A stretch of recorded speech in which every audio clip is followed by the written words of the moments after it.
नमस्कार, मी शनाया. शिवसेना नेमकी कोणाची? धनुष्यबाण चिन्हावर अंतिम हक्क कोणाचा? गेली 4 वर्ष महाराष्ट्राच्या राजकारणाला हादरे देणाऱ्या या प्रश्नावर सर्वोच्च न्यायालयात पुन्हा एकदा जोरदार सुनावणी झाली. सलग दुसऱ्या दिवशी ठाकरे गटाचे ज्येष्ठ वकील सिब्बल यांनी असा युक्तिवाद केला की या प्रकरणात केवळ शिवसेना किंवा धनुष्यबाणाचा प्रश्न नाही, तर देशातील लोकशाही संस्था, निवडणूक आयोगाच्या अधिकाऱ्यांची मर्यादा आणि राजकीय पक्षांच्या अंतर्गत लोकशाहीचा देखील प्रश्न आहे. आजच्या सुनावणीत कपिल सिब्बल यांनी निवडणूक आयोगाच्या निर्णयावर अक्षरशः प्रश्नांची सरबत्ती केली आहे. त्यांनी न्यायालयाला असं सांगितलं आहे की या प्रकरणात सुरुवातीपासूनच चुकीचा प्रश्न विचारला गेला आणि म्हणूनच चुकीचा निर्णय झालाय. जर सुरुवातच चुकीची असेल तर शेवट कसा योग्य असू शकतो? सिब्बल यांनी सर्वप्रथम 2018च्या शिवसेना घटनेचा मुद्दा उपस्थित केला. त्यांनी असं सांगितलं की एकनाथ शिंदे यांनी बंड करण्यापूर्वी हीच घटना वैध होती. याच घटनेच्या आधारे सर्व आमदार निवडून आले, मंत्री झाले आणि पक्षाचे सर्व निर्णय देखील झाले. मग बंड झाल्यानंतर अचानक हीच घटना अवैध कशी झाली? या घटनेच्या आधारे सत्ता मिळाली, त्याच घटनेला नंतर नाकारणं हे कायद्याच्या कोणत्या तत्वात बसते, असा थेट सवाल त्यांनी उपस्थित केला. आणि याच मुद्द्यावर पुढे जात त्यांनी असं सांगितलं की 26 जुलै 2022 रोजी एकनाथ शिंदे यांच्या अध्यक्षतेखाली एक बैठक झाली. त्या बैठकीत काही मोजक्या लोकांनी शिवसेनेच्या घटनेत बदल केल्याचा दावा केला. पण प्रश्न असा आहे की त्यांना तो अधिकार कोणी दिला? पक्षाची घटना बदलण्याचा अधिकार हा कोणत्याही बंडखोर गटाकडे नसतो.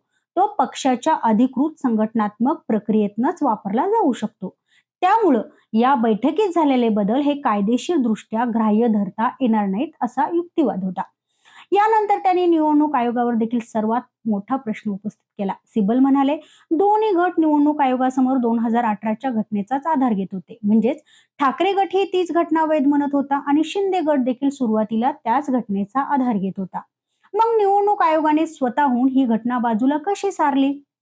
आयोगाने हा निर्णय कोणत्या कायद्याखाली घेतला?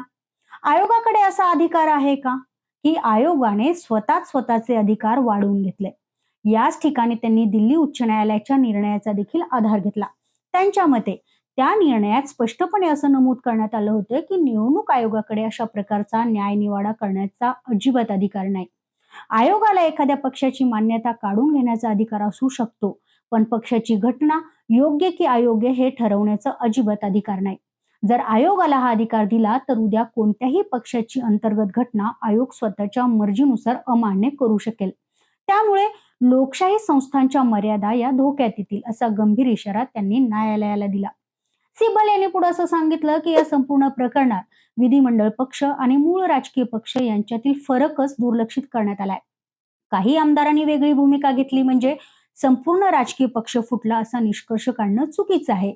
आमदार हे पक्षाचा एक भाग असतात, पण पक्ष केवळ आमदारांपुरता मर्यादित नसतो. पक्षामध्ये राष्ट्रीय कार्यकारिणी, जिल्हा पदाधिकारी, शाखा प्रमुख, विविध आघाड्या आणि हजारो कार्यकर्ते असतात. त्यामुळे विधिमंडळ पक्षातील फूट म्हणजे राजकीय पक्षातील फूट असं म्हणणं घटनात्मक दृष्ट्या चुकीचं आहे. आणि याच दाव्याला बळ देण्यासाठी त्यांनी राष्ट्रीय कार्यकारिणीचा आकडा न्यायालयासमोर ठेवला. ऑगस्ट ते ऑक्टोबर 2022 दरम्यान निवडणूक आयोगासमोर दोन्ही गटांनी प्रतिज्ञापत्र सादर केलं होतं. त्या नोंदीनुसार उद्धव ठाकरे यांच्या बाजूने राष्ट्रीय कार्यकारिणीतील 160हून अधिक सदस्य होते, तर शिंदे गटाकडे एकही सदस्य नव्हता. म्हणजेच संघटनात्मक दृष्ट्या मूळ पक्ष ठाकरे गटाकडे होता, असा दावा त्यांनी केला. तरीही निवडणूक आयोगाने संघटनात्मक जी बाजू आहे ती जवळजवळ दुर्लक्षित केली आणि विधिमंडळ पक्षाच्या संख्येला जास्त महत्व दिलं. हाच या प्रकरणातील सर्वात मोठा दोष असल्याचं सिब्बल यांनी सांगितलं. यानंतर त्यांनी विधानसभा अध्यक्षांच्या भूमिकेवर देखील प्रश्न उपस्थित केला. त्यांच्या मते बंडाच्या सुरुवातीला शिंदे गटाकडे पूर्ण बहुमत नव्हतं, तरी सुद्धा सुरुवातीच्या परिस्थितीवर आधारित निर्णय घेण्यात आला. त्यातही अपात्रतेचा निर्णय वेळेत झाला नाही. जर अपात्रतेचा निर्णय वेळेत झाला असता तर पुढे इतकं आमदार त्या गटात गेलेच नसते. कारण सत्ता मिळाल्यानंतर परिस्थिती पूर्णपणे बदलते. या संदर्भात त्यांनी एक अत्यंत प्रभावी उदाहरण दिलं.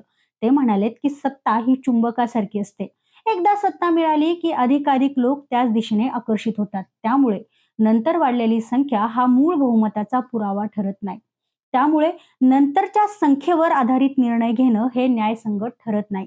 यानंतर त्यांनी लोकशाहीच्या व्यापक प्रश्नावर देखील भाष्य केलंय. त्यांनी असं सांगितलं की संस्थात्मक प्रामाणिकपणा हा लोकशाहीचा आत्मा आहे. जर घटनात्मक संस्थाच आपल्या अधिकारांच्या मर्यादा ओलांडू लागल्या तर नागरिकांचा त्या संस्थांवरील विश्वास कमी होतो आणि एकदा संस्थांवरील विश्वास डळमळीत झाला तर लोकशाही कमकुवत होण्यास वेळ लागत नाही. यावेळी त्यांनी आणखीन एक अत्यंत महत्वाचं वाक्य न्यायालयात उच्चारलं आहे. ते म्हणाले की पक्षांतर हे घटनात्मक पाप आहे, पण आज ते प्रतिष्ठेचं पदक बनलं आहे. या एका वाक्यात त्यांनी आजच्या राजकारणातील वास्तव अधोरेखित करण्याचा प्रयत्न केलाय. कारण पक्षांतरानंतर देखील जर राजकीय लाभ मिळत राहिले तर भविष्यात अशा घटना अधिक वाढू शकतात, अशी त्यांची भीती त्यांनी बोलून दाखवली. शेवटी कपिल सिब्बल यांनी न्यायालयाला सांगितलं की या प्रकरणात प्रश्न केवळ शिवसेना किंवा धनुष्यबाणाचा नाही. प्रश्न असा आहे की उद्या देशातील कोणत्याही राजकीय पक्षात काही आमदार वेगळे गेले तर निवडणूक आयोग त्याच पद्धतीने मूळ पक्षाची ओळख बदलू शकतो का? जर याचं उत्तर हो असेल, तर त्याचे परिणाम संपूर्ण भारतीय लोकशाहीवर होतील. आता या प्रकरणात सर्वोच्च न्यायालय पुढील सुनावण्यांमध्ये निवडणूक आयोग आणि शिंदे गटाचे युक्तिवाद ऐकणार आहे. आणि त्यानंतरच या ऐतिहासिक वादावर अंतिम निर्णयाचा मार्ग मोकळा होईल. मात्र आजच्या सुनावणीनंतर एक गोष्ट मात्र स्पष्ट झाली आहे की ही लढाई केवळ एका पक्षाची राहिली नाही, तर निवडणूक आयोगाच्या अधिकाऱ्यांच्या मर्यादा, पक्षातील लोकशाही आणि संविधानाच्या व्याख्येचीही बनली आहे.